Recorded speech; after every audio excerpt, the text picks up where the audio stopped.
বাংলাদেশ নির্বাচন কমিশন প্রবাসীদের ভোটাধিকার প্রতিষ্ঠার জন্য যে উদ্যোগ নিয়েছে এজন্য আমরা বাংলাদেশ লেবার পার্টির পক্ষ থেকে তাদেরকে স্বাগত জানিয়েছি, ধন্যবাদ জানিয়েছি। বিশেষ করে আমাদের মাননীয় প্রধান উপদেষ্টা, যিনি মহান মুক্তিযুদ্ধের আজকে ৫৫ বছর পরে প্রবাসীদের যেই তাদের দায়িত্ববোধের জায়গা থেকে তাদের একটা ভোটের অধিকার যে প্রতিষ্ঠার উদ্যোগ নিয়েছে, আমরা বাংলাদেশ লেবার পার্টির পক্ষ থেকে মাননীয় প্রধান উপদেষ্টা ডক্টর মোহাম্মদ ইউনূসকে ধন্যবাদ জানিয়েছি।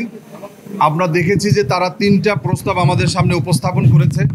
এর ভিতরে একটা পদ্ধতি আমাদের মাঝে বলবৎ রয়েছে।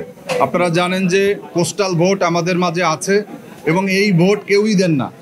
বিদেশ থেকে কোনো বাংলাদেশি এই পোস্টাল ভোটের মাধ্যমে কোনো মিশনের কোনো কর্মচারীরাও ভোট দেন না। এবং বাংলাদেশে যেই সমস্ত কর্মচারীরা নির্বাচন কাজে অবস্থান করেন বিভিন্ন ভোট কেন্দ্রে, তারাও এই পদ্ধতিতে কখনো ভোট খুব একটা দেন না, আগ্রহ তারা হারিয়ে ফেলেছেন। দ্বিতীয় পদ্ধতি হচ্ছে অনলাইনের মাধ্যমে ভোট গ্রহণ। আমরা কিন্তু ইতিমধ্যে ইভিএমকে আমরা বর্জন করেছি।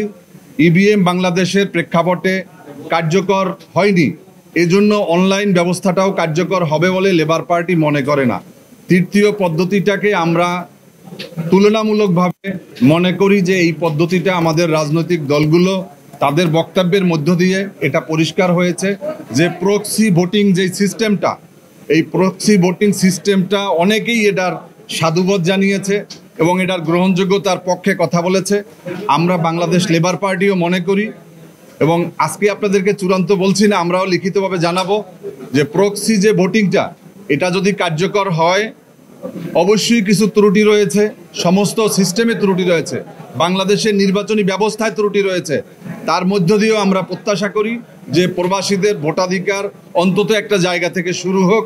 কেননা বাংলাদেশের যে অর্থনীতি, এই অর্থনীতির প্রবাহের যে 3টা চালিকা শক্তি, আমাদের কৃষি, আমাদের প্রবাসী এবং আমাদের গার্মেন্টস খাত, এর মধ্যে কিন্তু এই প্রবাসীরা প্রধানত তারা ভূমিকা রাখে। তাদের ভোটের অধিকার প্রতিষ্ঠা করাটাই আমাদের গণতন্ত্রের বড় একটা অভিযাত্রা হবে বলে আমরা মনে করি। আপনাদের ধন্যবাদ।